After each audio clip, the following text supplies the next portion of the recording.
Three, Three, two, two, one. one.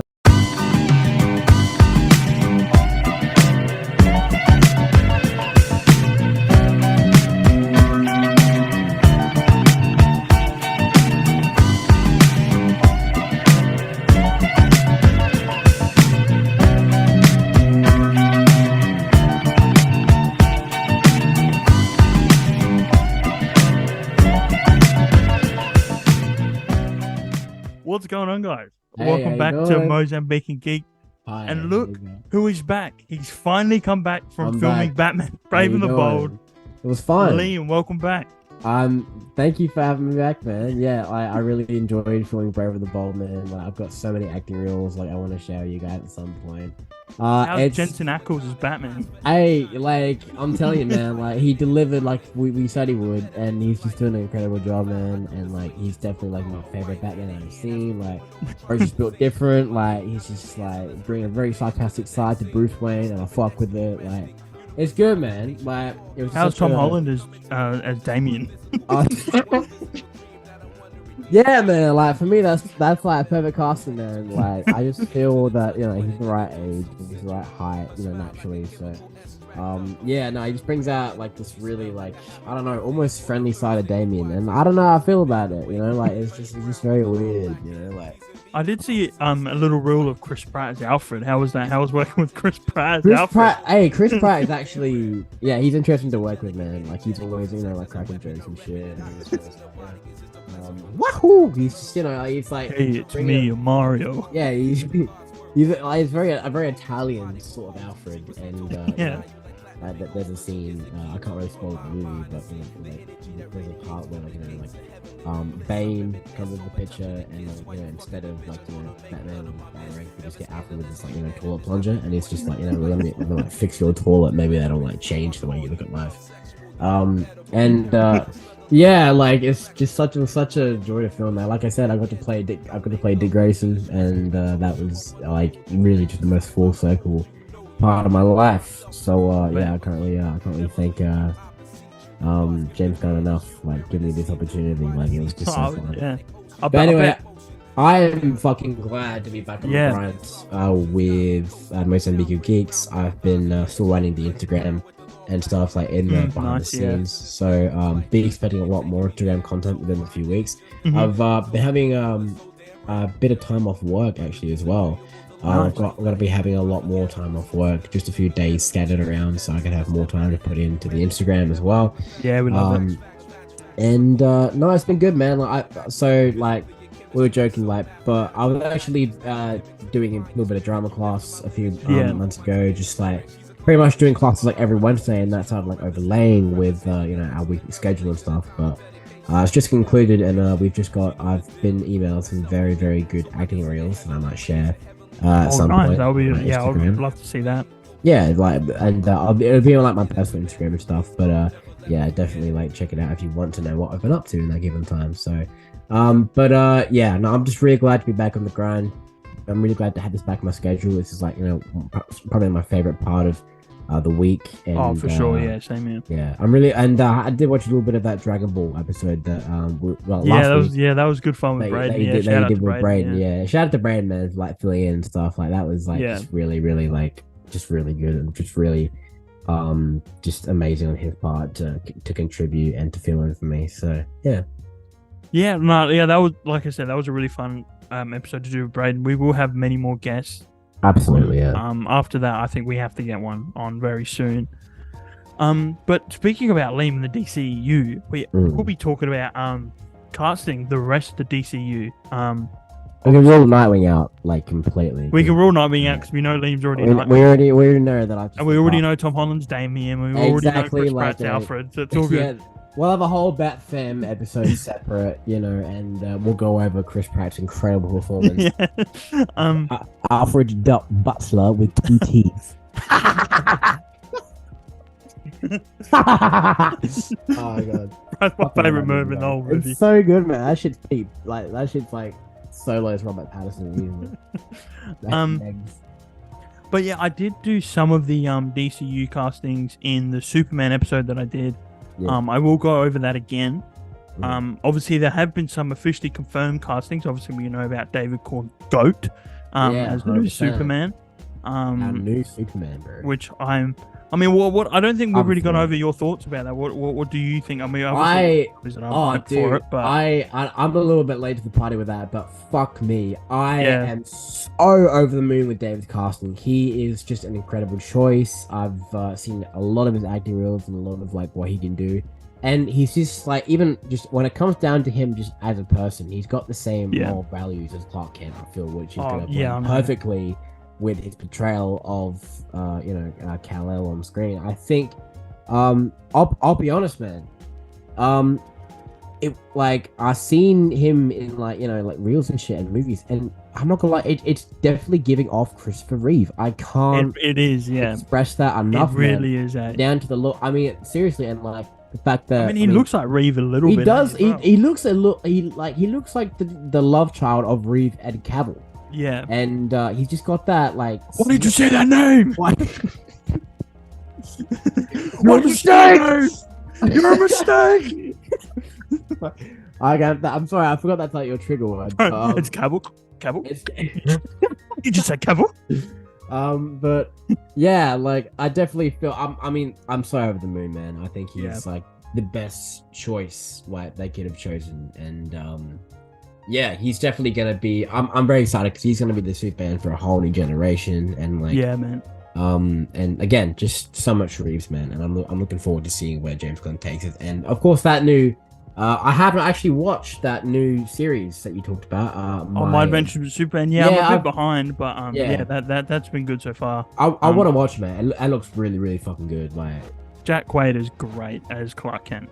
Yeah, he plays Huey, I think, in The Boys as well. Yeah, he plays Huey in The Boys. Yeah, Jack Quaid is amazing. A little bit though. Apparently, a little rumor that I know it's similar to castings.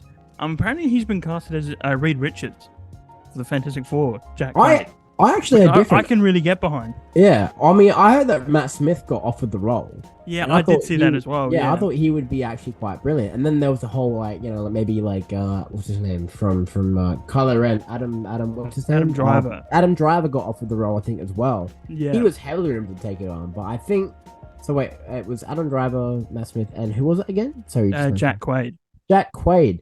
Yeah, who's Huey in The Boys and Clark you know what? I could show, see that. I could definitely see that happening. I think he's got if they're going for a younger Reed Richards, I think he definitely compared to and I love John Krasinski, but compared to John Krasinski, I think he'd definitely if they're going for a more youthful looking and acting Reed Richards, I mean it would make sense. I think Jack's the main man. I think Jack would be actually quite a solid choice, so I'd be happy with that. Absolutely. But yeah, going back to DC castings now, we also have Rachel Brosnahan as Lois Lane, which I really like as well. I haven't seen any of her work, brilliant. But I think you told me that she looks so much like the original Lois Lane from the 78 movie. Absolutely. It's crazy how much she looks like her. It honestly feels like history is repeating itself. It honestly, it's like a whole new generation of Lois and Clark, and it's just I don't know, man. It's just this. There's so much spent to facial structure and just the way they present themselves. It's very reminiscent of the 78 Superman. So if she's I'm excited.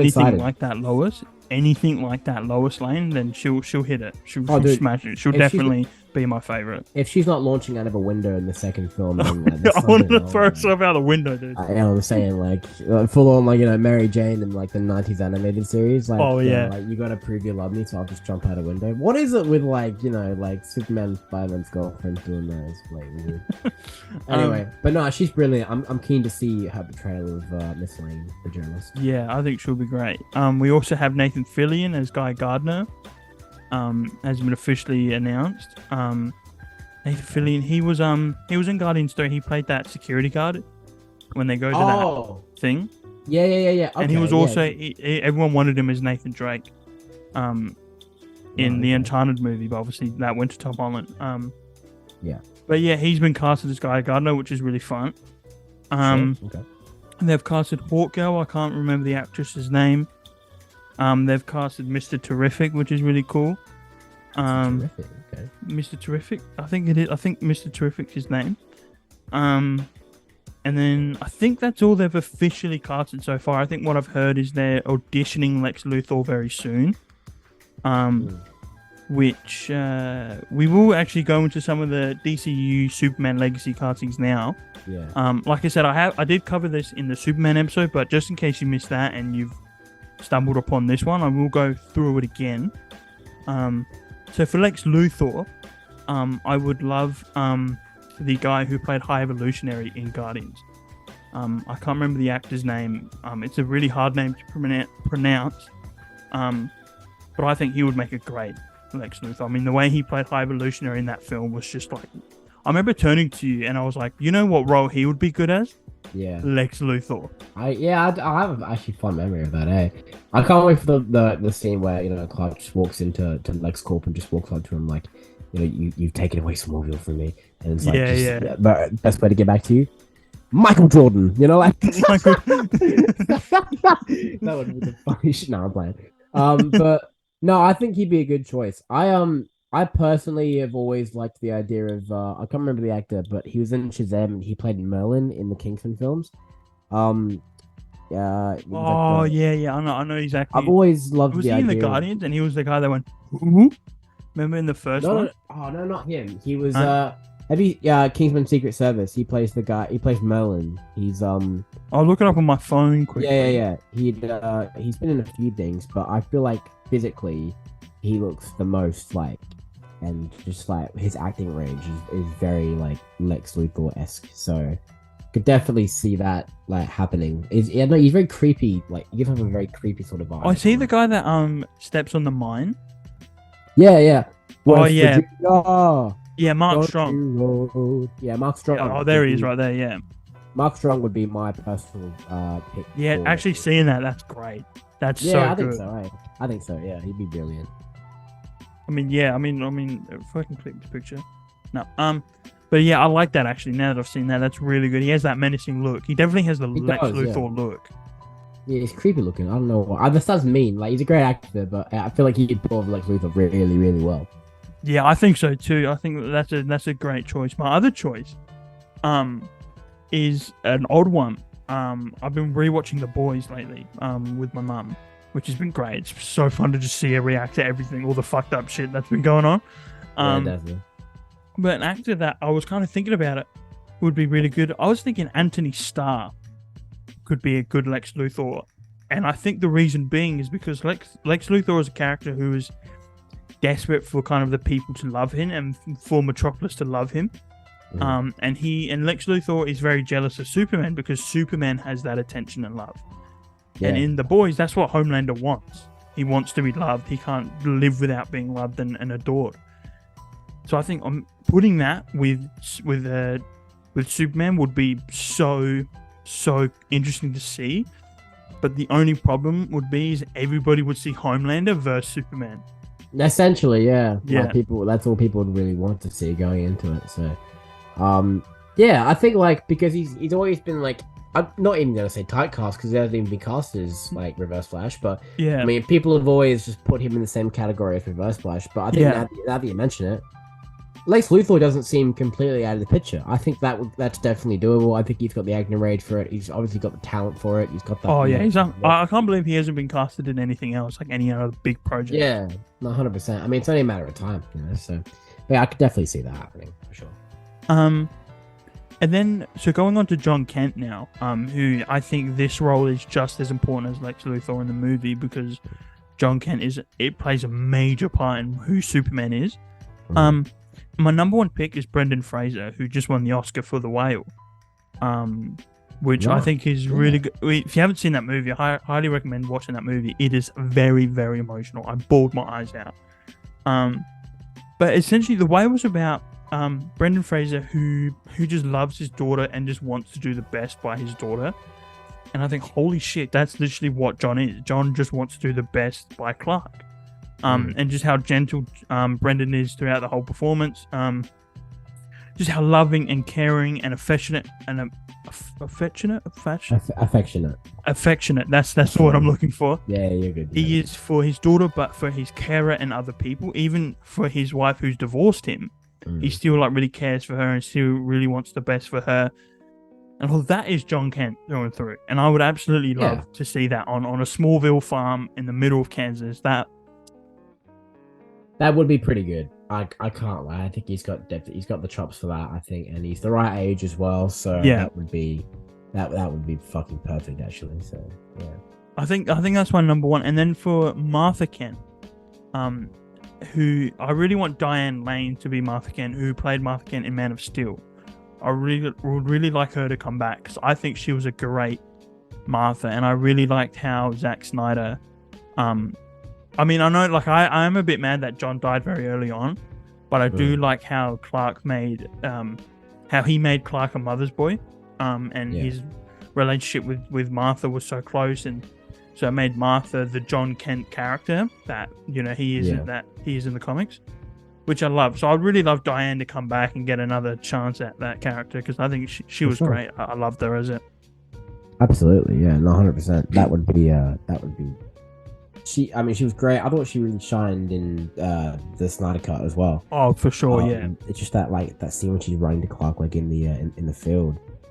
Yeah, man, it gets me every time. It does. It's just something else, man. But no, I think definitely they should look at bringing her back because she only had so much screen time, and I think just give her a little bit more to work with would be really good. So yeah, sure, that's valid. I haven't really thought much of that Martha Kent casting. Sorry. But yeah, at face value, it'd be great to bring her back for sure. Well, going on, because I feel like I don't want to overtake it because I highlighted all of this in the Superman episode. And I'm going to leave it into your hands now because we're going to do the casting for the Bat family. Now, this is your field of expertise. So I'm just going to leave it with you. All I'm going to say is I really want Jensen Ackles to be Batman. That's it. So do I, bro. I've always, I know we were joking about it before when we started. Yeah. Jensen Ackles, for me, is just the, perfect pick and my by default pick. Like if I was given a blindfold and just said people, this town's gonna die and unless you don't cast the perfect fucking Bruce Wayne. Yeah. And I'm like, bro, I got you. Just okay. Is he short? Absolutely. Just give my man boots, right? And just give him a little bit of height advantage.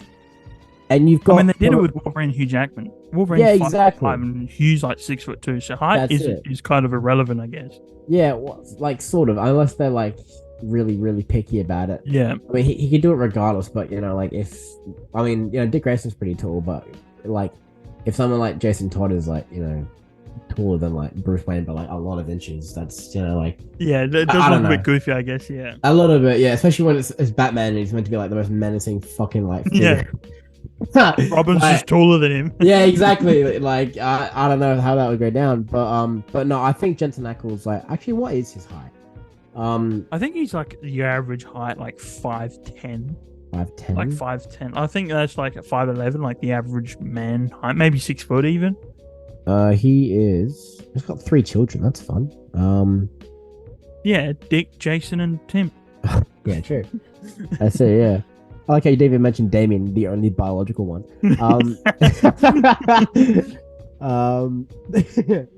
I think he is 6 foot. Okay. Yeah, your average. Yeah. I guess this is average height. Yeah. Anyway, I think he would be probably the best pick for me personally. I think he would be just my favorite.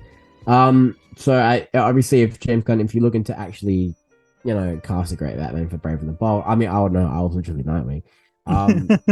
But yeah, I think moving on. Actually, I think whilst we're on the topic of the Whale, I really like the idea of Sadie Sink as a young Barbara Gordon. I think she's about that would be amazing. She's about my age, I think. Or I think she's about 20, 21. Yeah.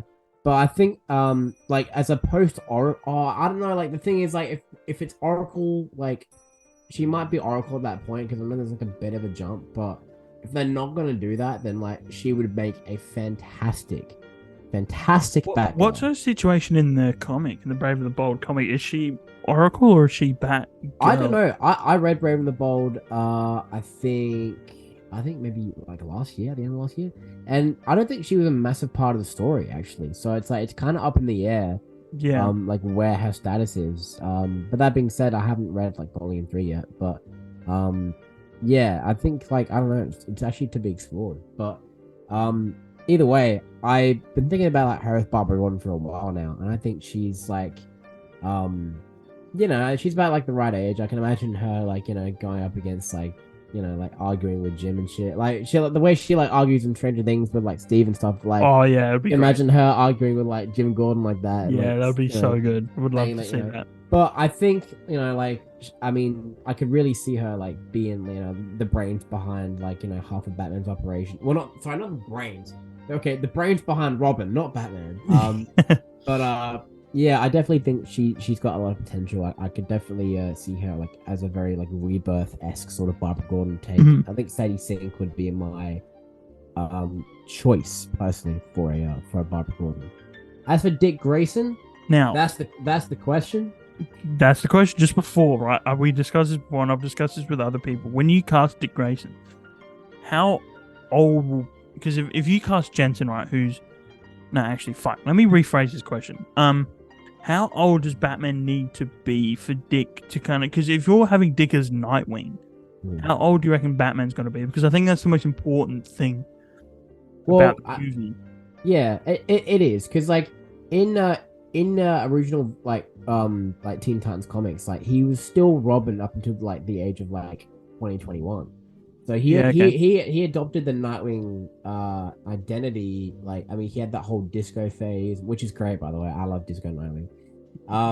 But yeah, it kind of just like I would say, I mean, everyone says Dylan O'Brien. He's a very that's been like that for a long time, eh? It has, yeah. And which is funny because he's worked with Sadie Sink before, and they've actually like, I think there's a massive age difference between the two, obviously, but they've actually like worked. It was a really strange movie, but they actually like, I think, hooked up in the movie. Was that Taylor Swift thing that they did together? Taylor Swift. Wasn't that directed by Taylor Swift or some shit like that? Am I making that up? I don't know. Maybe. Because I know the film you're talking about. The one him and Sadie Sink were in, and I've got a strange feeling it had something to do with Taylor Swift. Probably. But like you said, it's a weird age difference gap. Yeah, but he's 31, and I think Sadie Sink is 21. So 10 years. Yeah, so about a decade. But I think Dylan O'Brien, in general, would be a brilliant Nightwing, unless they wanted to do a time jump, which is completely possible with the Brave and Bold movie. If that's the case, I don't know if they would like. That if we're looking at it the way I think we're looking at it, maybe just have Sadie Sink as like early on Batgirl, and have someone like from Gotham, the TV show. There's an actor, the actor that plays Bruce, like mini Bruce Wayne, David Mazoy, I think. He's 22. Oh wow, perfect. He's 1 year older than Sadie Sink, and he's actually he's like around my age. Jesus. I think he would be, if not Dylan O'Brien, like, if we're going for like an older looking, I mean, no offense to Dylan O'Brien, he's fantastic, but I think, honestly, David Mazouz, I'm not saying his fucking name right, Mazouz, I can't pronounce that, but I anyway, think it's an Italian name, yeah, David M. Sorry, I was gonna call him that. David M. Yeah, he would be, I think, a brilliant choice for Robin / Nightwing. I think he's got the chops for it. He's got the right look for it. He's got like a lot of stuff down, and he's had experience with DC, of course, and he knows. I think he'd be a good choice because he's been playing Bruce for so long. Yeah. So he understands that world. He understands the world, and he understands so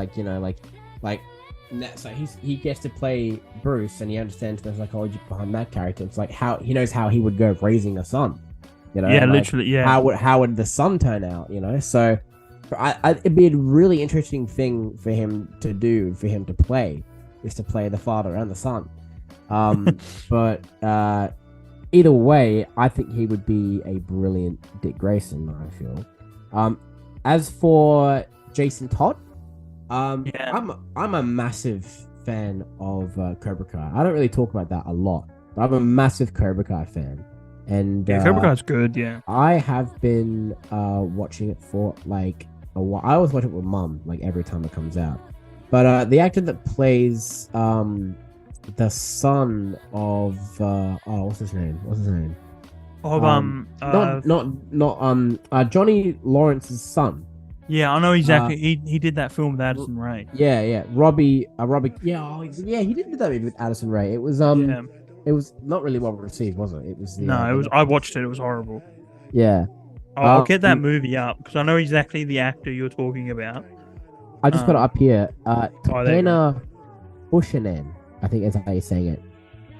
Now there's been a lot of he looks much more Jason than I would say the actor from Titans on Netflix. Oh, for sure. The actor on Titans on Netflix, I feel, is definitely very, very overhated. I think he does a pretty decent job. But if I'm gonna be fan casting Jason Todd, I gotta say Tanner fits the role. I like the way he plays not Johnny, Robbie. Like the way Robbie's portrayed in Cobra Kai is very just he's very Jason Todd-esque. He's aggressive, he's violent, and he's chip on his shoulder, and I feel like all of that can factor into a pretty fucking great portrayal of Bruce's second son. And again, I feel like he would contrast well with David as Nightwing / Robin. I feel that would be fantastic. So I guess for that, I'd have to say Tanner would be my go-to. I think I really like that. I actually can get behind that quite a lot. I love that. Yeah, I feel like he'd just be like a no-brainer choice, to be honest. Moving on to Timothy Drake. This has actually been a very hard one for me. I gotta say probably. Oh, look at that! Sorry, I just got a snap from Tim Drake. I just got a snap from our friend Jacob. I'm not even kidding. I literally had his name down as Tim Drake. Oh shit! As Tim, I shot my phone. But his name's literally Tim Drake in my phone. Love that. Yeah, I'm not actually 100% when it comes to Tim Drake, but I guess we'd need someone probably. Oh, hang on, I did have an actor in mind.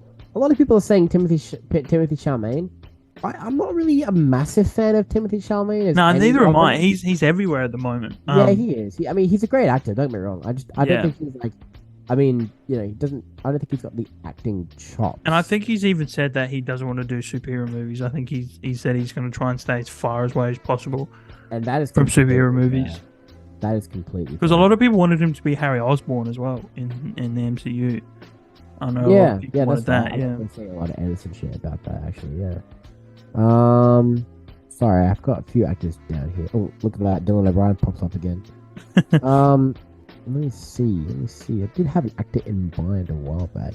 I was looking on Pinterest and I saw a lot of really interesting takes. There's a fella from Brooklyn. Oh, look at that! Andrew Garfield as Nightwing. No, thank you.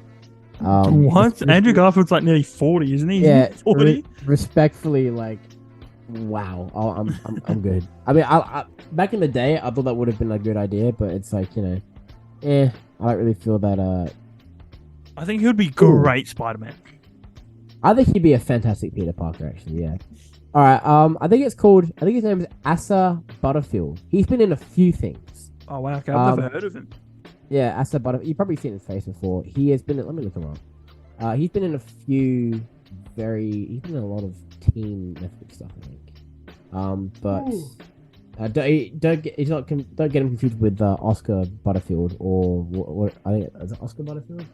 The YouTuber. I can't remember his name. But let me see. Okay, yeah, this guy right here. He was in Sex Education, I think. Yes, he's in Sex. This guy right here. Oh yeah, actually no, I like that. I know exactly. Yeah, no, I have seen him in a few things actually. Yeah. Yeah. It's funny because he's 26. Okay, yeah. But again, they might just want to save him for maybe a. It's funny because the Dick Grayson actor 22, the Jason Todd actor is 24, and this guy's 26. So just climbing it up. But he's been in a few things. He's been in Ender's Game, Sex Education. He played Hugo Hugo the film. Yeah, that's where I remember. from. Yeah, I remember seeing him. Apparently, he was in Merlin too. That's fun. Oh, that's right. He was in Merlin. He was the kid that was like he was like mad in love with like Morgana or some shit.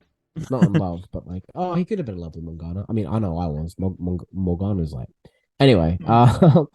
But yeah, he's been in a few things. I feel like the way he physically looks like Tim Drake. I feel.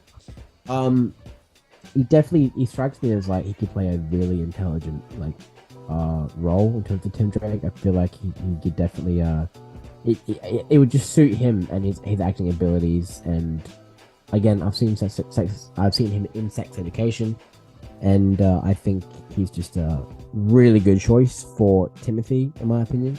Yeah, I like that. And so I think that's where I would put. Okay, I think for Stephanie Brown, I've had a lot of actors pop up. I think there's a lot of people from Sex Education that would actually do good freaking like Bat Family members. Let me look up the cast actually. But yeah, I mean, obviously I was talking of making my own fan film, and I've got my own actors in mind for it. But nice, yeah, I think we know. Yeah. Some people say I don't know, because she's like. Some people say what's her name from Kick-Ass. I don't think a hit girl would be a great Stephanie Brown, in my opinion. I think she's old now. I think Chloe Grace Moretz. Yeah, I think she's like in her early 30s, so I don't think that would work. Yeah, no, I'm not sure either. Okay, wow. Okay, this is really good. I think Emma Myers from Wednesday. She's actually been a fan cast for Gwen Stacy for a while. Oh yes, I have seen that. Yes. I think she would be a pretty good choice for Stephanie. Yeah. I think she'd be. I mean, she's quite young actually. She's let me look her up. Wednesday.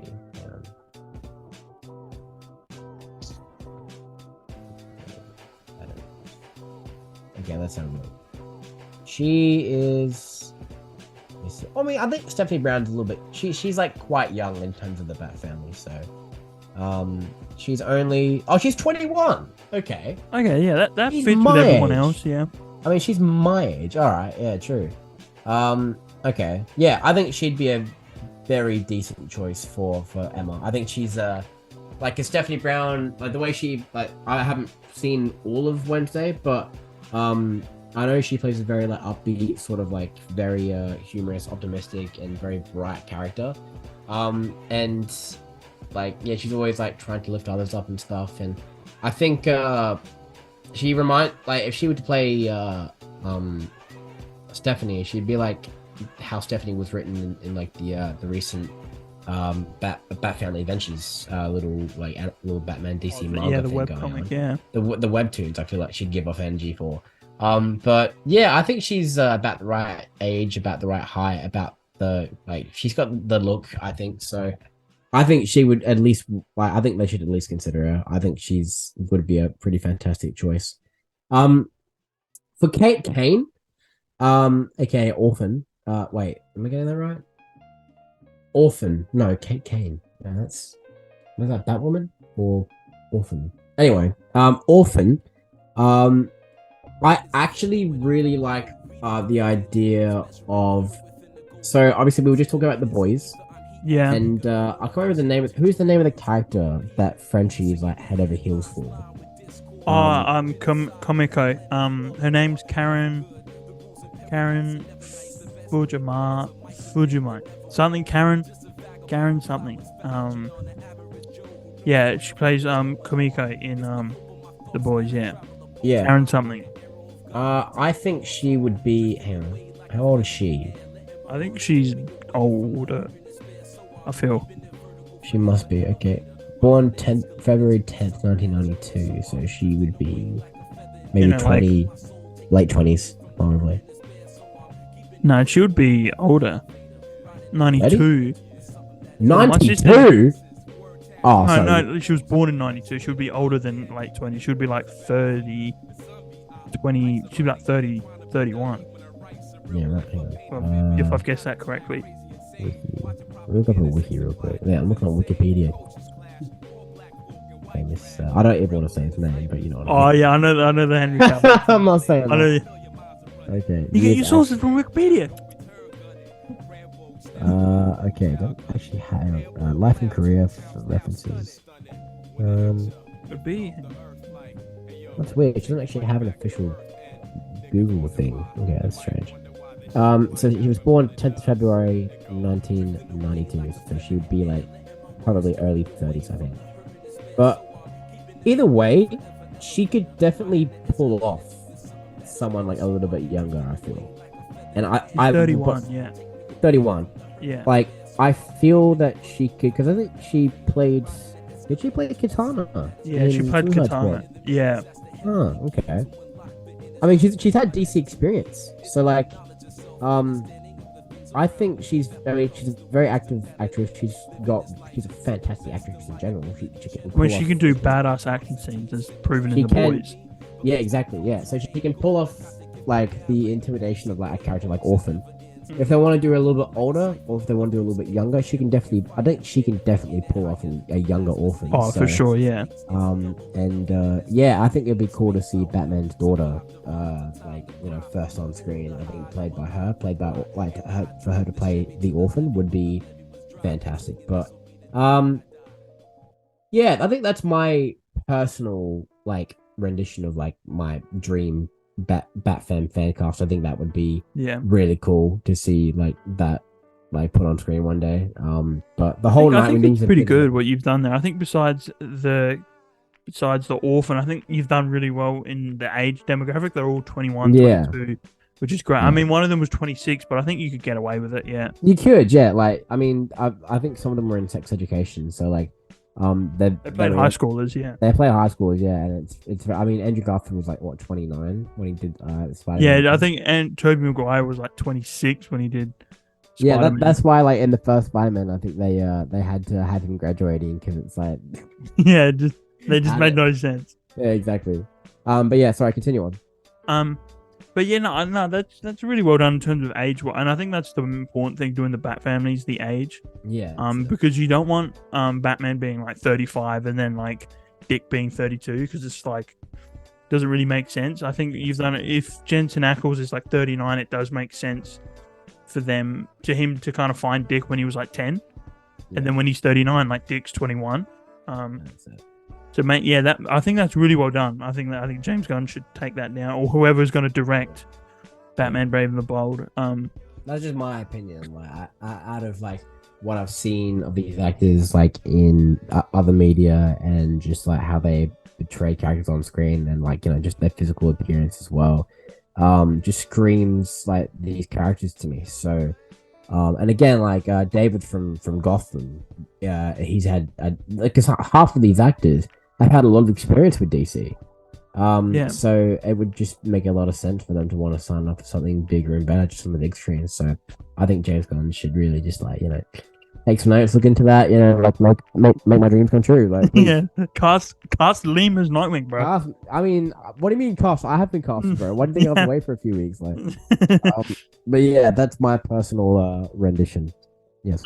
Talking about family, I'm going to do one for the Superman family. I'm going to do Supergirl now because not Vin Diesel. Yeah. Vin Diesel as Crypto. Crypto.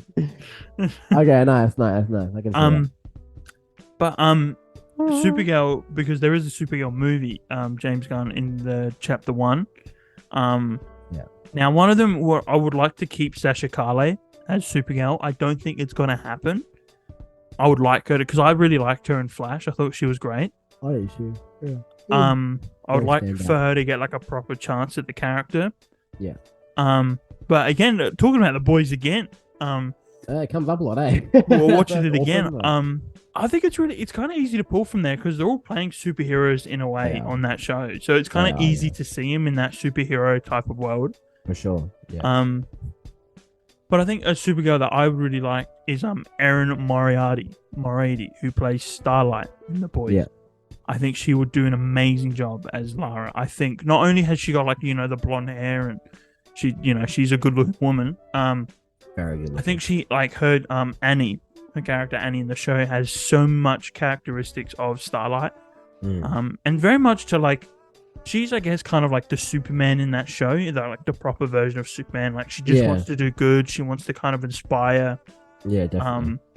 And you see that in the show, and I think that would be so good to see that as Lara. And I think in the original comic that James Gunn is adapting from, that is very much in her, I guess that's very much going Erin's way, in Vantage wise, because she's already had that experience as the character. So I think putting that into a bigger screen in a bigger production, it would really go places. I think it would, absolutely. Yeah, she's got the the appearance and the resume for it, and the way she plays Starlight as well is just very sort of similar. I think that she should definitely be given an opportunity. She's a fantastic actress. She's got range. She's very compared and to. She's young as well. I think she's only 25. Is she? I think she's quite young as well. Let me double check this. Okay. 29. 29. Kryptonians age differently though, don't they? They do, yeah, that's right. But yeah, I think she would make a great Lara. I think onto the other project they're doing for Chapter 1 is Booster Gold. And I think memes aside, I think Chris Pratt would do a great Booster Gold. Hey, to me, Booster Gold. The thing is, you're not wrong. That's the thing. It's crazy. Literally, all jokes aside, I think he's got I think Chris Pratt would be a fucking fantastic Booster Gold. It's just that's an amazing fucking idea. I don't know who came up with that, but that's literally just so on character for Chris Pratt. I think everyone put the two and two together, James Gunn, Booster Gold, Chris Pratt, the perfect mixture of the three.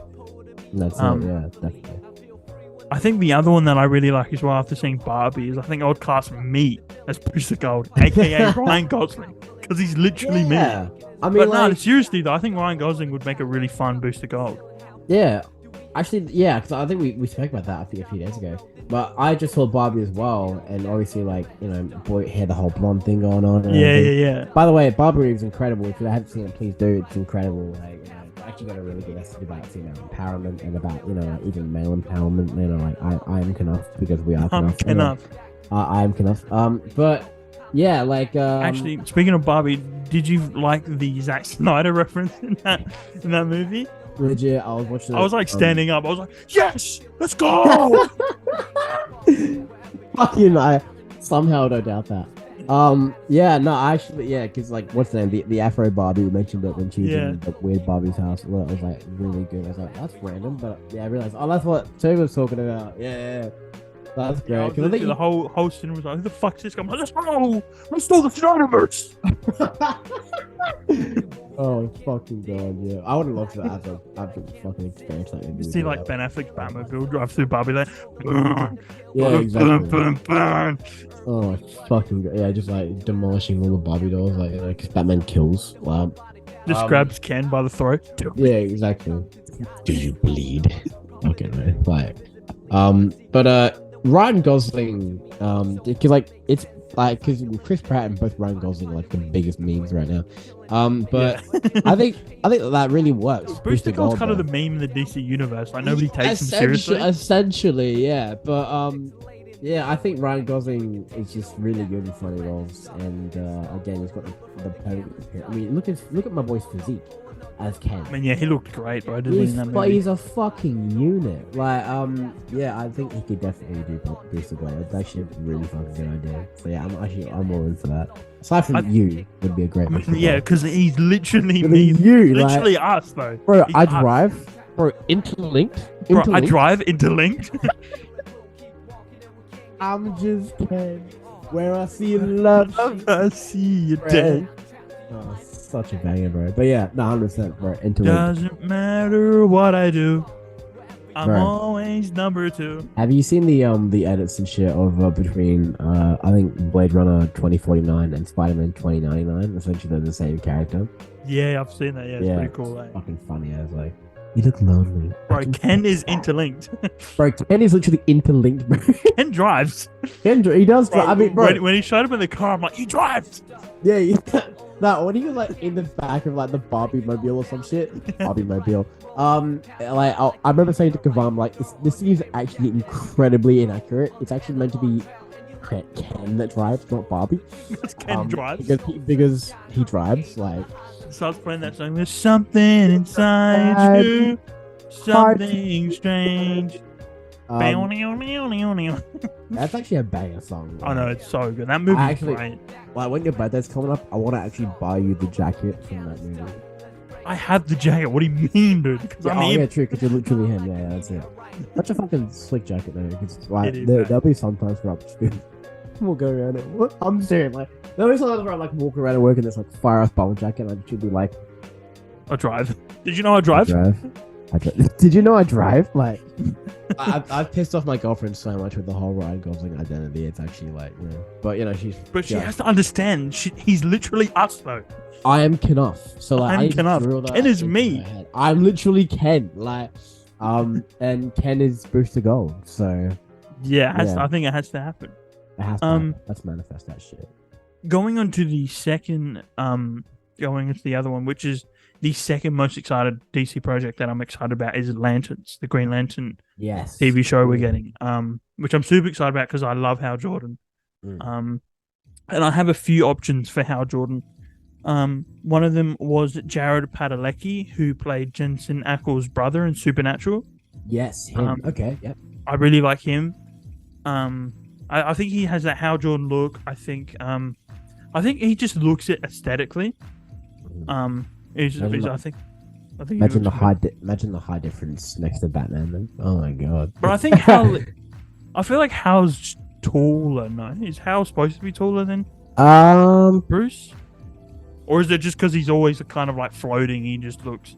I think he's a little bit taller than Bruce, but not by a lot. Like in terms of like the animated stuff, I think Hal Jordan's been like maybe an inch or two taller.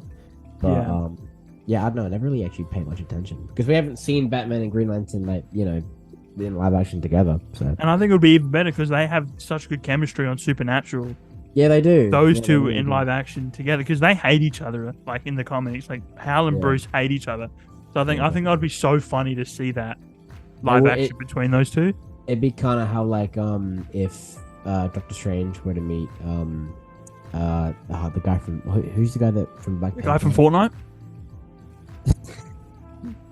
The guy from Fortnite. Sorry, yeah, the actor that Agent Ross. No, not Agent Ross. He was in Secret Invasion. Martin Freeman. Martin Freeman. Oh yeah, who played his mate in Sherlock? Yeah. Yeah. That'd be kind of. Yeah, I know the one. Yeah. Like cross path at some point. Oh, that would be great. Yeah. Yeah. But yeah, I definitely think that would be really cool. Supernatural fans to have like both. Oh yeah. I mean, I've never seen it, but I've seen like clips of it, and I've seen that. Yeah, they have that good banter. I've seen it, like I had a manager who was like obsessed with like Supernatural, and I watched like the first season. It was not too bad. I just didn't finish. Yeah, it's like 27 seasons. So it's like bro, it's like miss me with that CW shit. I'm good. Like, I know. Yeah. Good. The second one is again going back to The Boys. Like The Boys, such a great place for reference. So but like I said, it's just so easy to pick from there because they're all in that superhero world. Yeah. I know. I really want to get the mics that go. Yeah, me too. I was sorry. The intrusive thought to one. I was like, man, it'd be so cool for like one of those. Yeah. Great. Well, I reckon I'm gonna get a new mic soon because. Yeah, me too. I think because we're holding them, I don't think these ones are built to be held. No, they're not. So I need to get one that's better to be held. Yeah. But I think Chase Crawford, who plays the Deep in The Boys, I think it would be a really good pick as well because again I think it's really easy to cast Hal Jordan aesthetically because it's just a good-looking guy with brown hair. And green attires, you know, like... And has a green lantern ring, you know? Yeah, for sure. But I think Chase has the very characteristics of Hal, just being a massive dick, you know what I mean? Right, just one sec, hang on. I actually have a ring I want to go off. I have mine as well. I'm not going to go look for it, but... as I was saying though, with Chase Crawford as Green Lantern, I think he has that kind of frat boy characteristic that Hal has, that Hal can't seem to let go. And I'm rewatching The Boys, and I'm on to season 2 where the Deep kind of gets himself together after being kicked out of the Seven. And so seeing that, I think that's really interesting about Hal, because Hal does go through that quite a lot. In kind of like trying to find himself, trying to become a better person, and try to like keep his life on together. So I think Chase would be a really good pick for Hal Jordan. I think the one we were talking about, the one that me and you are really keen for, and I think the whole fandom's keen for, is Tom Cruise. And I Hal feel Jordan. like it's definitely, because I remember like there were whole, like I was around maybe 10th grade, and there were whole like rumors around Tom Cruise being cast. Yeah. Personally, like I really like the idea of him as I love it as well. Jordan. Because again, like look at his resume, like with Top Gun, and like Mission he's Impossible. exactly, like he does his own stunts that he will literally fly into space with a Green Lantern ring. He does, honestly, like, and if they're gonna go for, I don't really know if they're gonna redo the origin story for Hal Jordan, like. I think Hal Jordan was like, what, maybe 20 when it landed in his backyard. Like I think yeah. So like he was out like on a test flight, and then he saw Abin Sur, who was the lantern that gave him the ring, and he kind of went down and like. But yeah, I think he was about in his early 20s, mid 20s even when he because I think he became Hal Jordan quite late. I think he was like 28. Yeah, right. Because he was like a certified pilot by that time. Yeah. He definitely kind of had his whole kind of career ahead of him. But again, like I mean, I was actually talking to my friend Jacob today about there was a film that came out recently. Well, I say recently, maybe like 3 years ago with Will Smith. It was I think it was a movie, but anyway, there was a Will Smith movie, but it was like world domination or something. I think like just like aliens, kind of like something like Guardians 3, them being like part of society. But they de-aged Will Smith's character. Or I mean, Indiana Jones did it. I mean, exactly. Ford. So I think Tom Cruise, if they were to do like some flashbacks and stuff, maybe some like just gloss over the origin story, if they really wanted to, they could definitely do it. They've got the budget for it. This is DC we're talking about. Warner Brothers, but I think having Hal Jordan at an older age. I mean, the thing is, Tom Cruise is older than my dad. He's like 61, I think. He's like 61, and he looks incredible. He looks like in his 40s. In his mid 40s. He's a vampire. Like literally. He's like, it's Morbin time. I don't know what to fucking tell you. Like it's yeah. So I think Tom Cruise for me is as like over like it's definitely an overdone fan cast, but it doesn't make it less valid. Like I feel like he'd really just be a perfect Hal Jordan in my opinion. So I'd love to see that put up. Yeah, I think you could definitely just do it like Captain Marvel as well. Like you could say like in the 90s he found the ring and then he went off to be a Guardian, and then like exactly when the League kind of starts forming together with Superman and Batman and Wonder Woman, Hal comes back. Yeah. And then he joins the team as like an older Lantern, which I think would be awesome to see. Captain Marvel R type beat, you know what I'm saying? Captain Marvel R type beat. Yeah, exactly. I think Tom Cruise. I think every single fan wants Tom Cruise. 100%. I think even just his character in Top Gun. Exactly. Perfectly explains it. Definitely, yeah. Do you want me to jump right to Wonder Woman real quick? Because, actually, I was gonna move on to Wonder Woman as well. Yeah. Actually, all right, you go ahead then. But I think she's lady in question. We're just on the topic of Ryan Gosling, so yeah. Well, Wonder Woman. I think what I really want is I want Gal Gadot to keep the role. I think she's an amazing Wonder Woman. She is. I would like her to have a second chance as the character because the first movie was great. Wonder Woman 1 was amazing. Oh yeah, that's a fantastic. That was pretty fucking fantastic. Wonder Woman 84 was hot shit. I would like her to have a second chance as the character. The jump, I love it. I think I'll do the other two because then the last one will go on, like the last casting, which you know the one I'm talking about. Yeah. Is the one that we both want, but these two I'm quite keen on as well. Is Grace Curvy, who played Mary Marvel in Shazam 2. Yes. Yeah. I really like that as well, especially seeing those pictures of her at the premiere. like her smile and all that. I was like, damn, that's Diana. Yeah, I know. She's got a very like Diana sort of presence physically, and like again, that smile just screams Wonder Woman, man. Like, I will actually hang on. I will get you to talk about the one that we're thinking because I'm gonna get a picture up of this last actress. So I'll get you talking about the one that you wanted to talk about before while I get up a picture quickly. Yeah, no worries. So the actress, sorry, because we were just talking about Ryan Gosling and Blade Runner 2049. Incredible film, by the way. But her name is, and I can't pronounce this right. Give me 1 second. What's her name? So she is Ana de Armas. I think that's how you say it. I'm a horrible speller. Ana de Armas. Ana de Armas, right. So she was in Deep Water, Blonde, obviously Blade Runner. She was in Knives Out as well. And she was the most recent Bond girl in No Time to Die. And she was pretty good in that. I think she's got... And she was in Yesterday. I didn't know that. Well, it's actually one of my favorite films of all time. Interesting. But I think she's just... I mean, she's very... she's quite a popular actress. She's got...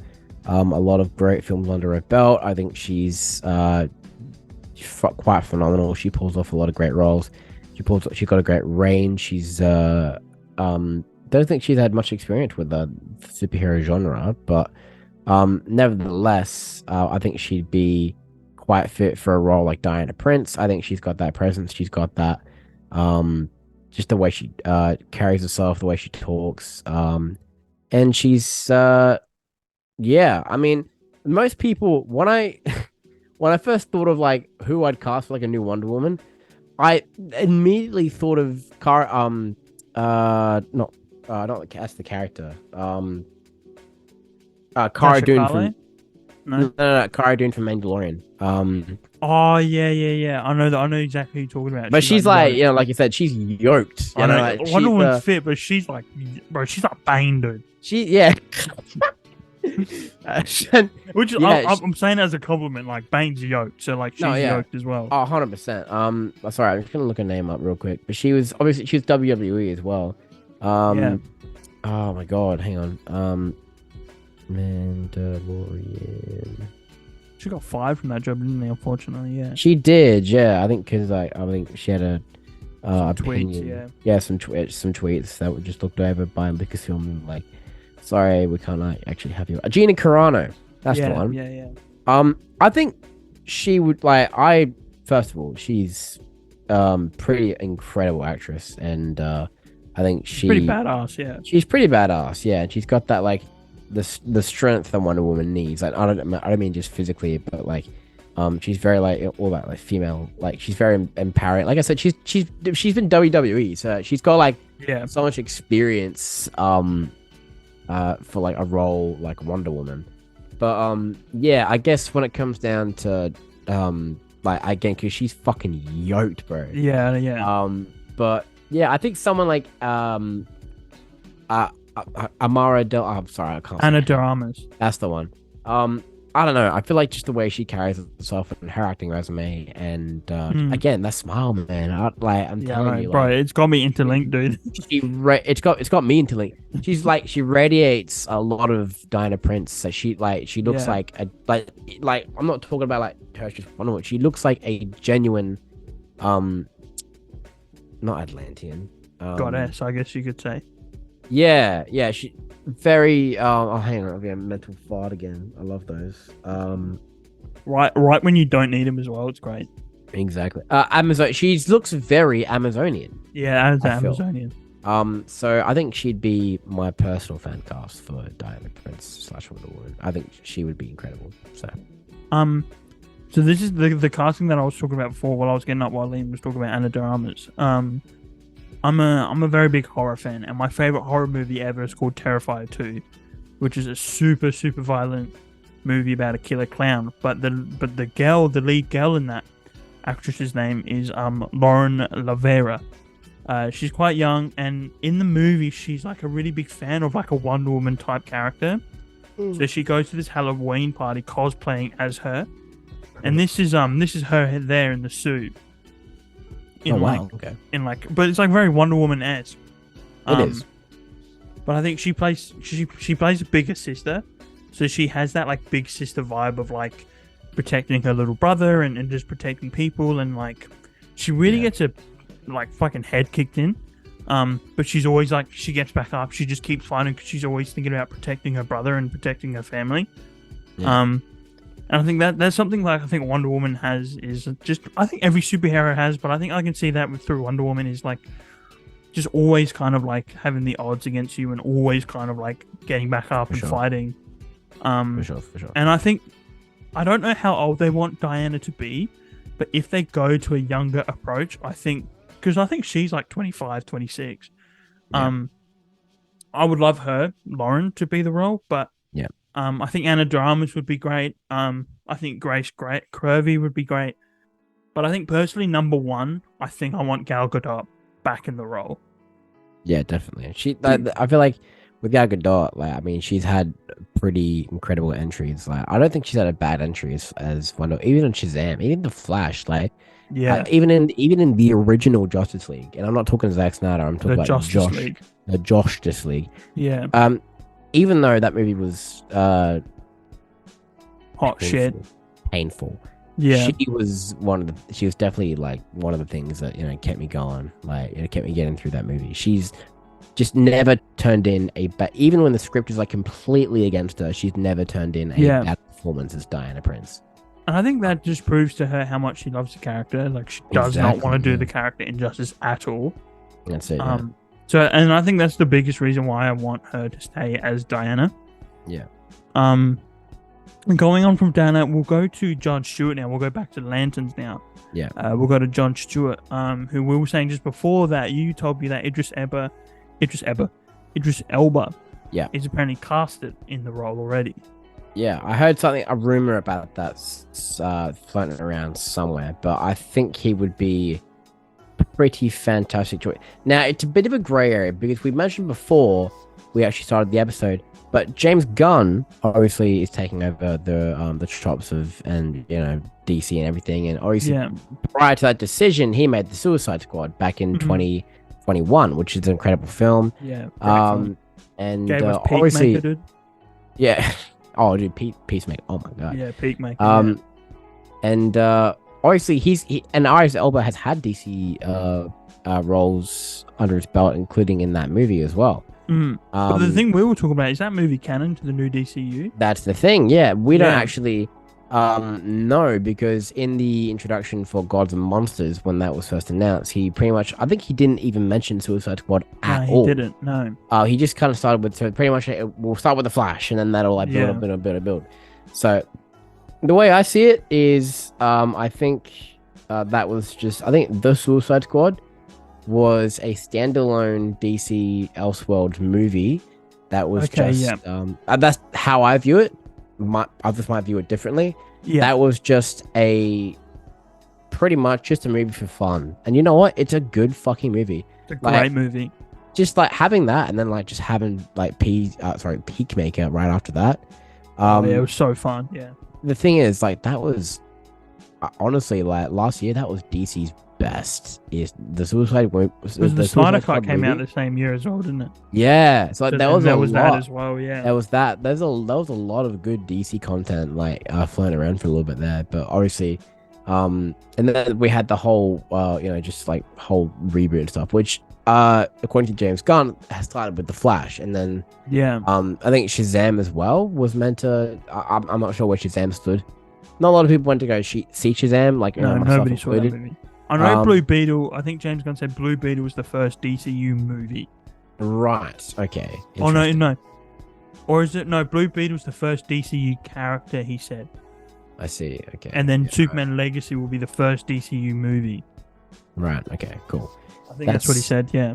Very interesting then. All right. Yeah. Well, I mean, it's funny because we were just talking about Cobra Kai, and like, I mean, there's a lot of cast from Cobra Kai that would be, aside from Miguel, who would be incredible DC characters. So I think Idris Elba for me. When I think of Jon Stewart, I think of intellect. I think of guidance, I think of wisdom, I think of age, and I think of patience for some reason. So yeah, I think Idris Elba would definitely deliver a great performance, and he would turn in an incredible performance as Jon Stewart. I think him and Tom Cruise would be so good at it. Him and Tom Cruise would be a fantastic duo as Hal Jordan and Jon Stewart. I think Jon Stewart is actually my favorite Green Lantern. Like, I'm not really a massive Lantern person. Yeah. But in terms of like animation, I've watched a lot of the Green Lantern stuff, and I gotta say, I love Jon Stewart. I think he's incredible. Yeah, John's great. Yeah. But yeah. My casting for Jon Stewart is also another actor from The Boys. The fourth time now. Everyone in The Boys is just like, you know, like. And I have another one from The Boys as well after this. Oh, of course you do. I love that. But I think Laz Alonso from The Boys, who played Mother's Milk, in The Boys, would be really. I think it would be really fun to see. I think like he's very like OCD, and he's very kind of leader and keeping everyone together, and he's kind of like the moral support of the team. Yeah. Okay. But I just really like him as an actor, and I'd really like to see him kind of like, I guess, that kind of dynamic he doesn't really get to explore because it's like a bit of a comedy show, but it's a dynamic I'd really like for him to explore in furthermore in his career, and I think Jon Stewart would be a great chance to explore that. And especially if we are going with Tom Cruise as Green Lantern, I think we can allow Jon Stewart to be as old as Tom. Yeah. Not, you know, so he can be like 30, 40s, 50s, yeah.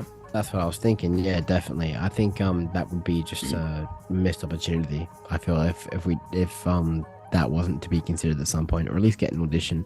Because I mean, like I said, he's had a lot of experience with DC. He knows, like, you know, a little bit of like what they, you know, like would expect from him. And he understands the superhero world. You know what I mean? He understands how that works. Yeah, exactly. Yeah, so I think he would be. My favorite scene of his is you see that? That's your mum. I love that. Scene. Yeah, I love that. See that? That's your mum. But yeah, he would be my ideal Jon Stewart in my opinion. Like an older. I wouldn't be Stewart. mad if Idris got the role. Yeah, definitely. Talking about Green Lantern, we're going to stay on Green Lantern and then going with the other boys cast. I'm going to go Giancarlo Esposito as Sinestro. Who played Moff Gideon in Mandalorian, who plays Edgar Wright in The Boys, who's also well known for Gus in Breaking Bad.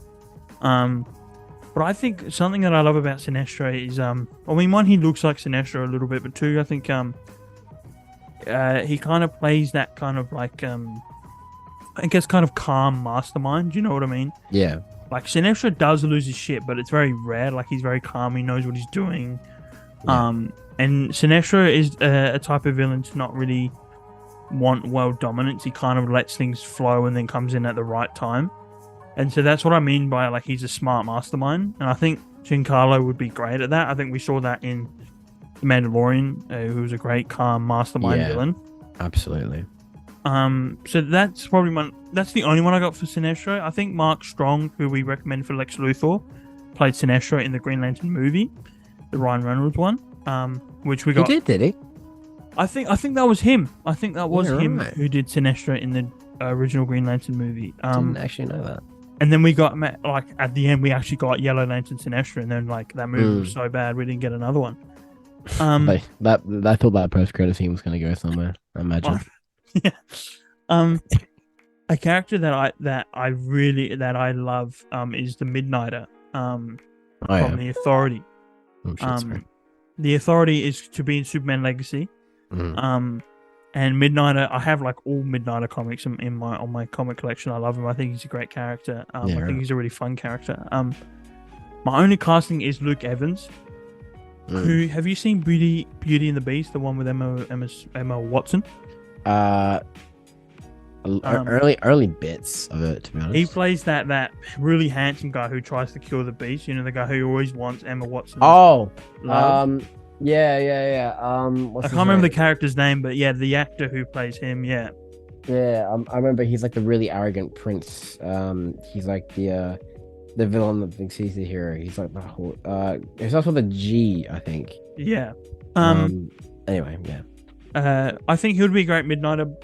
Because I think because Midnight is a gay character, and I think Luke Evans is gay in real life, and I think it's so important to cast a gay actor for the gay character because I think it's so. Because I think he's such a great role model for kind of the LGBTQ because the reason he's gay, he does explain this in the comic, is because his lover Apollo,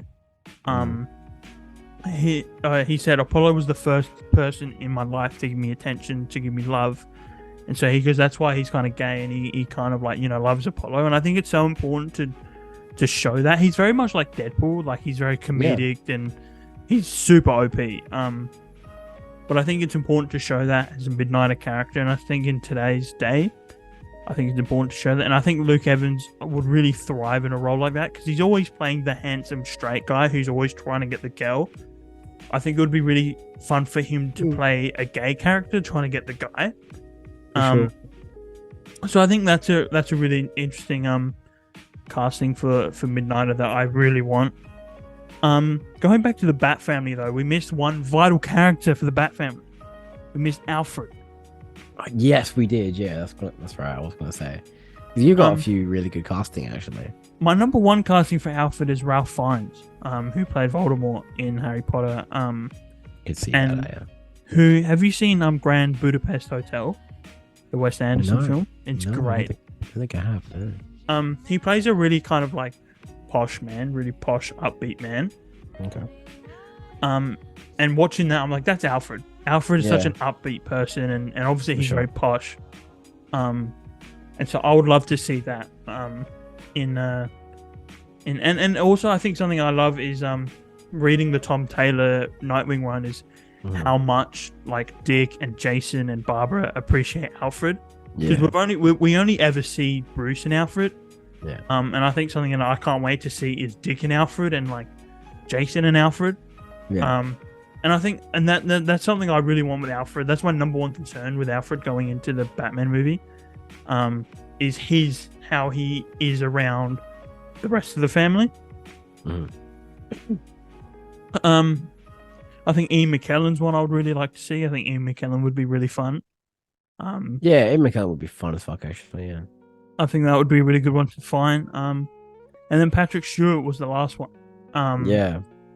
Magneto and Charles. Magneto and Charles, that'd be great. I think Patrick Stewart would be great because he's played a similar character in Professor X. I think Professor X and Alfred are quite similar. They are, yeah. So I think that would be really fun for Patrick Stewart to see. I think my number one is Ralph Fiennes. I think that would be a really good one. Ralph Fiennes would be perfect, actually, yeah. Going on to, we did kind of cover before Antony Starr's Reverse Flash. I don't think we really need to go into more depth of that because everybody knows how much I think that's the number one fan casting in comics right now. Yeah. That has been for a long time since The Boys came out. It's another one from The Boys. Would you believe? Oh my god. But I think that's one that's been wanting for a long time. Yeah. Is Antony Starr's Reverse Flash. I want to go into that because everybody knows that. We were so expecting a post-credit scene. Like, we went to go see the Flash. When the Flash, we were all getting hyped. We were like, oh my god, could be Reverse Flash. Like the last thing they left like unresolved in the Flash movie was like how Nora West actually died. In the movie, you can hear someone like go into the house. Yeah. Like you can hear like the things move, and I think obviously that's Edward like going super speed in the house and stabbing what's the mum's name again? Nora, that's it. Yeah. I think we'll save the two that the best two I think we've come up with till last. So Jason Momoa again, that's one everybody wants as Lobo. Everyone wants Jason Momoa as Lobo. I think Jason's teased it as well on his Instagram. And the one thing with Lobo is I want him to be motion captured. I don't want Jason Momoa just in makeup to be a little bit taller than David. I want Lobo to be like 8 foot tall, fucking 500 pounds of just pure muscle. So I think I think that's the main concern one for Lobo. And then we'll go into the two that we really are keen for that I think we've really hit the nail on the head with was Martian Manhunter. Yes. Oh yeah. Me and Liam were thinking Christopher Judge, who voiced Kratos in God of War. Boy. We were talking about it the other night. We were just saying that deep voice reminds me so much of the Unlimited animated series of Martian Manhunter. Definitely. Yeah, honestly, like, even in like the animated stuff for like Justice League Unlimited, just the way that look at how tall and how built Chris is.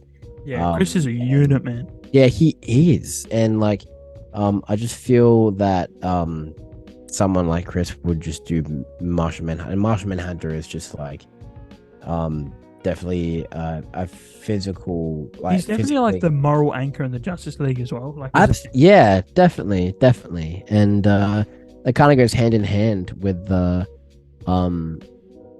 just like his acting chops and his resume, and of course, Kratos like being what a character, what a performance. Exactly, yeah. He's. I mean, God of War is like, for me, just peak narrative gaming and just peak acting in general.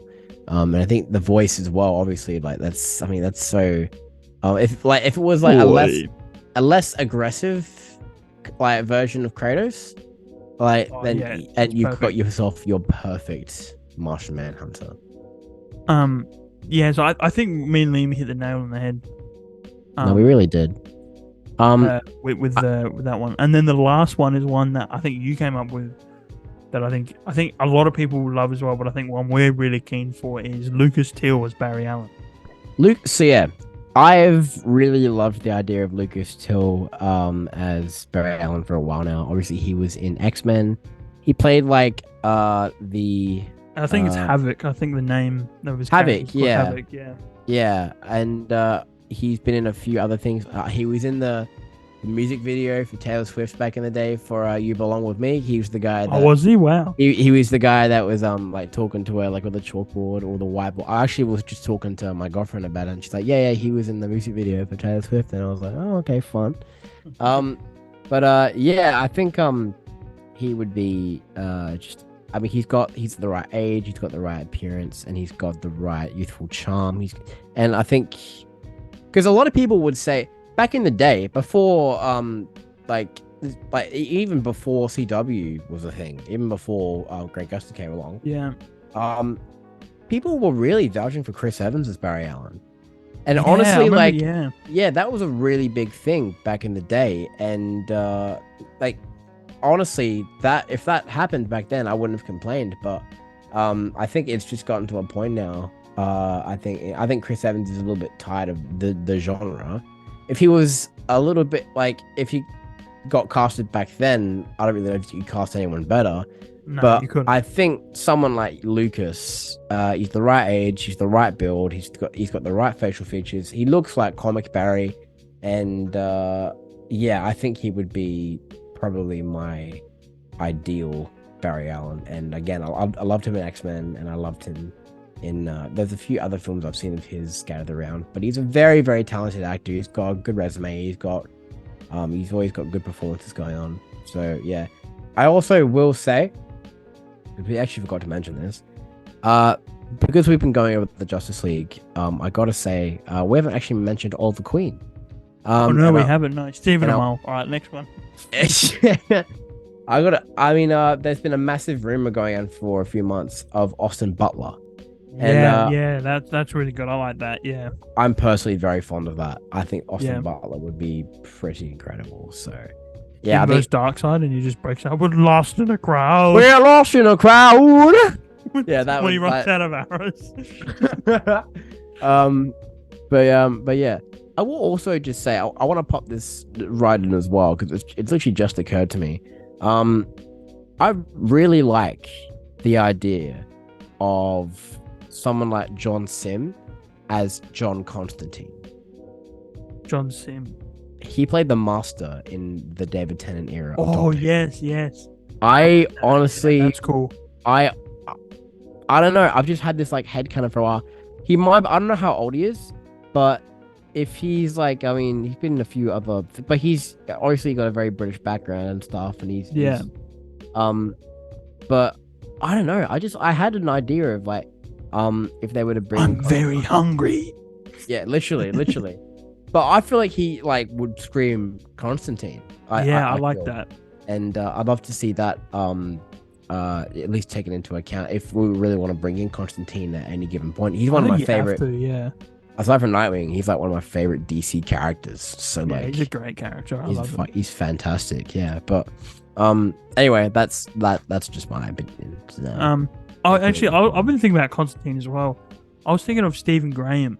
I don't know if you've seen. He's in like every show ever. He's a Liverpool actor. And one of my favorite Stephen. It's like Stephen, like with this Stephen,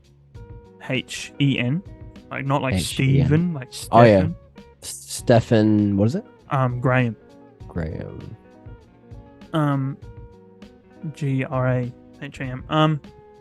Okay. Yep. Right. He's a Liverpool actor. And I really like him because one of my favorite Constantine comics is because it's really weird with Constantine. There's all the different iterations of him are all from him from different parts of England. Yeah. Like there's one where he's a Londoner. There's one where he's from Manchester. There's one, where he's like just generic English. Yeah. But one of my favorite Liverpool comics. One of my favorite Constantine comics is him from Liverpool. With a Scouse accent, and I think Stephen Graham would be great, and I would really like because I think he's an absolutely phenomenal actor. I think he's unbelievable. It's crazy that he hasn't been nominated for more stuff. So I would love him to be in like a real dark and gritty kind of supernatural horror. With the Liverpool accent, I think it would be so good to see, man. Yeah, definitely. No, I mean you could definitely take that into account. I mean that would be not a bad idea. But yeah, I think that was probably where I'd leave it. Unless we want to bring out Keanu Reeves. Like that would be pretty great as well. I'm just Keanu. I'll bring back Keanu. That would be really fun. I know he's really keen on doing another Constantine movie as well. Just make it an Elseworlds story. Literally. I love that first movie. That first movie is really good. It is pretty good. Yeah, I'm not gonna lie. And he clearly wants to play the role again. So. Have we covered all the characters that we have in the DCU? I believe so. Because we'll go into Comics Corner, but I'll go check off my I'll go check off my notes. So I've definitely covered all the characters that I've covered all of mine. So I can't think of really anyone else. No, I think that's it. I think we did we did pretty well. I think we hit them all on the mark. So yeah, I think we'll just jump straight into Comics Corner real quick. So just before, I will recommend everyone to go watch the Superman video if you want more in-depth stuff on the Superman castings, like Lex Luthor and Martha and all that. Go watch the Superman one. But yeah, we will jump into Comics Corner now. Do you want to start off, or do you want? I'll start off because we've been there's been one thing clearly lacking in this video, and that's like Marvel. So like. It's a very DC video, It's a very DC video, and I kind of want... It's funny because, like, most Marvel videos we make, we end up reviewing DC books for Comic Corner. Yeah. So now it's, like, completely flipped, whereas... So, I'm actually currently... I read Edge of the Spider-Verse a few weeks ago. I really loved that book. But I've recently picked up this from... I think it was Gamma Ray. But this is called Spider-Man... The Lifeline Tablet Saga, and it's a very interesting. It's a very early Stan Lee stuff, and there's a lot of fantastic issues in here that revolve around Kingpin as well. He's a really cool villain. Like this is one of his best stories, I think, in a Spider-Man book. It really just like shows. This is one of the Spider-Man stories that really shows his brute strength and why Kingpin is just like a force not to be fucked with. It's I've just finished this issue called the Speedster and the Spider. I finished this today.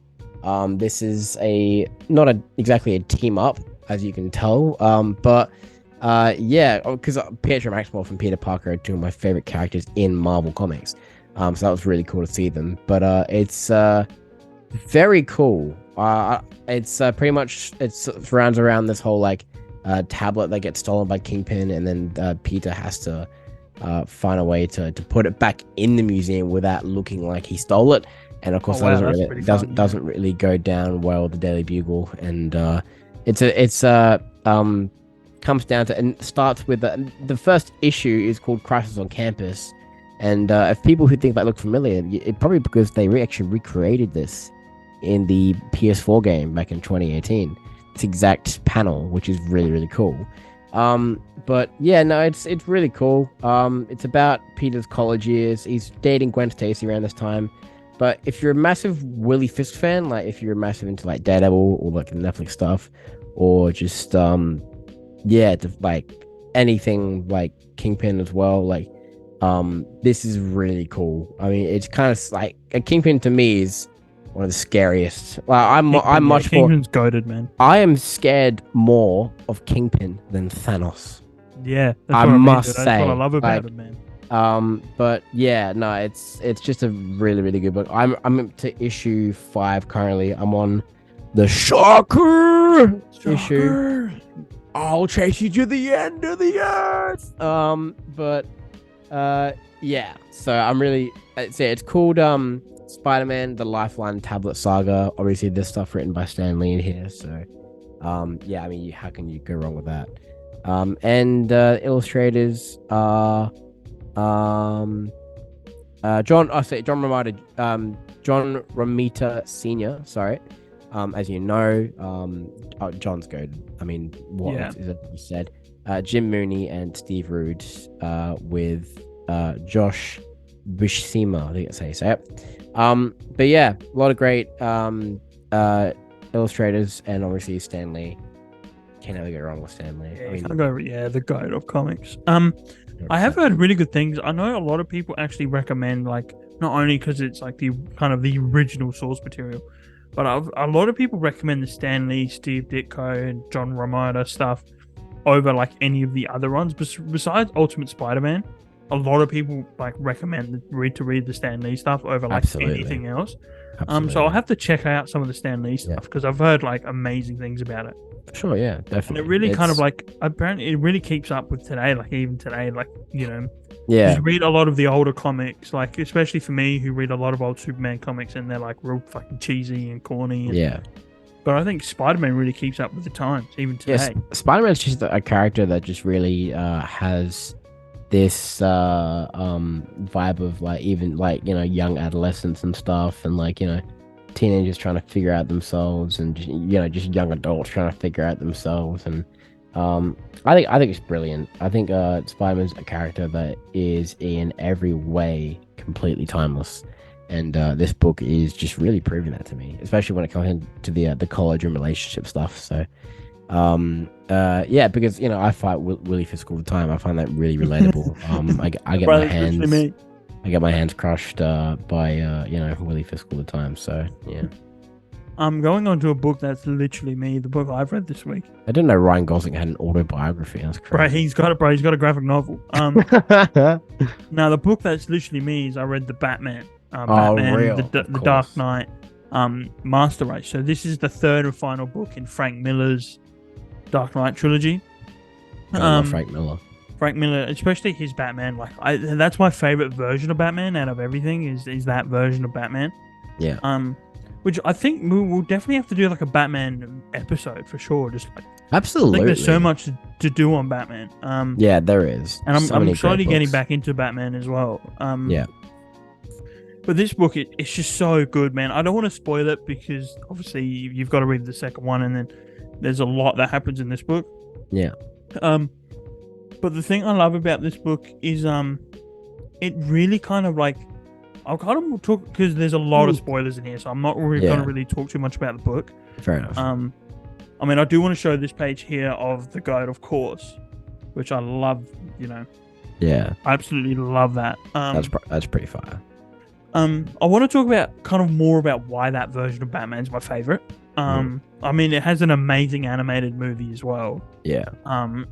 But I love that Batman is because, one, he's older and he's just fucking yoked. Like, he's not like, you look at like Batman now, he's kind of a bit slim, but he's like aesthetically looks great. Batman's just fucking big, you know what I mean? Like, he's just huge. And I love the little ears. The little titties, little ears. Yeah. So good. But I love it because in the animated movie and in the comic, when Bruce is sitting on the couch and there's nothing in the room but him and the TV, and he's like flicking through the channels, and Gotham is just going downhill. Like the mutants took over and everybody's dying and nobody's stopping it. Like Jim's out of commissioner, so like there's new commissioner in and isn't really doing a great job. And then I love it. This Batman's like, fuck it, I'm going to show these motherfuckers how shit gets done. Yeah, I'm going to show them how to keep the streets clean. Right, nice. And that's then interesting. And I just love that, like that kind of like that he re-sparks that vengeance again to kind of like, and then he slowly just falls in love with being Batman again. Yeah, right. Which is great. And then you have the awesome bit with Joker. That Joker in that whole comic is great. When he goes on which is very much like, I think is where the Joaquin Phoenix got it from, when he goes on the talk show. Yeah, he breaks the mug and kills that guy. I think that's where they got it from in the movie. Definitely, yeah. When he shoots De Niro. But yeah, I just love that version of Batman. I love that version of Superman, and I love the fight they have. I'm not really a big believer in, like, I'm not going to go into it, but I think Superman beats Batman. But fair. This is like the only time that I will really agree and justify that Batman beats Superman. Only because Superman is now working for the president, and Superman's all about the world, but now he's kind of all about America. And Batman just like beats the shit out of him and proves like how far he's fallen. He's like, if you really become this, if you really become the government's bitch, you were all about bringing hope to the world, and now you're taking orders. Like, who the fuck do you think you are? Homelander, clearly. But I love it in the first book as well, that line when Batman gives that speech and the Batman goes, just remember the one man that beat you. I think that's great. Look, unfortunately, I don't want to say too much because I know, Liam, you want to read it, and I know there's probably people out there that wants to read it, and there's a lot that spoils from the first book and the second book. The second book isn't that good, but it's worth reading to really enjoy this one. So I highly recommend that whole trilogy after reading this book. I do want to say one thing, though, that is completely off topic of everything we're doing. Just before we wrap things up. Obviously, Goku next. Huh? Goku next. Yeah, we will get to that soon. But the new episode of One Piece came out. I don't watch One Piece. But it was a really big moment for anime fans and kind of like fiction and nerd itself, because it broke Crunchyroll. Twitter, you couldn't go on Twitter because it was just so many people were tweeting about it. And it kind of made me think just how kind of far kind of being a nerd has gone, to the point where like the biggest thing in the planet right now, which is the internet and social media, these moments that we cherish, like Luffy, and we'll get things with DC and Marvel and Dragon Ball have just like break the internet now, and it just kind of made me think like how proud I am to be a nerd. I know, right? Even though like I don't watch One Piece, I'm not part of that fandom. Like, I understand how much that means to people, for sure, and how hyped they are, because we were like that when Endgame came out. That final sequence with Endgame. I'm going to be like that when Superman Legacy comes out. You're going to be like that when Nightwing gets his own TV show or movie. Do you know what I mean? Yeah, bro, 100%. They should cast me, everyone. But I just wanted to say that quickly because I just wanted to just kind of like be proud. You know what I mean? Like, just be proud that we like these moments actually happen, and now like being a nerd is regarded as like the coolest thing in the world. Definitely, yeah. No, 100%. I agree with you. I think it takes time, because like obviously, being a closet nerd for so long, like myself, like it's you feel like you can't really embrace that side, because like people think you're like, oh, you're so childish, you're so this and that. But it's like, if it makes you happy, what does it matter to other people? And being a nerd is cool, man. Like I got a girlfriend because I was being a nerd, so like exactly, man. It's got perks. You know what I'm saying? It has massive perks. I think it's today's, and I just thought that was really cool. And characters like Spider-Man and Nightwing for me are just really inspiring. I think people like overlook how inspiring stories of like heroism or anime, but especially anime, can be so inspiring. I have no enemies. Yeah, I have no enemy. Like, you look at Vinland Saga and Vagabond. I mean, you look at our very special friend who always comes on the end of every episode. Yeah, that's it. Yeah. But yeah, no, I just thought I'd get that out there because I just wanted to share this proud moment within the nerd community. That Absolutely. Kind of like we're doing these things, we're breaking the internet. You know what I mean? Yeah, pretty much. Yeah. Which is really cool. But I think we will wrap things up now for a DCU casting episode. I think it was just great to be back.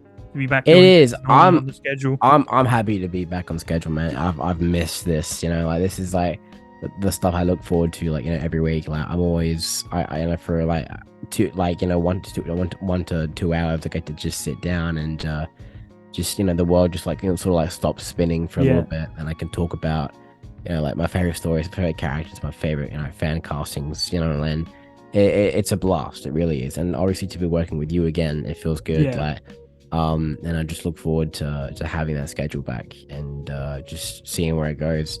And we'll definitely be improving a lot in quality within the next few weeks and stuff. There's trips to JB Hyper that I personally want to take. Like, same here. And but you know, it's all a process. But I'm just happy to be back. So I'm happy to be back. I'm more than happy to officially announce that Goku Negs your favorite verse. He does.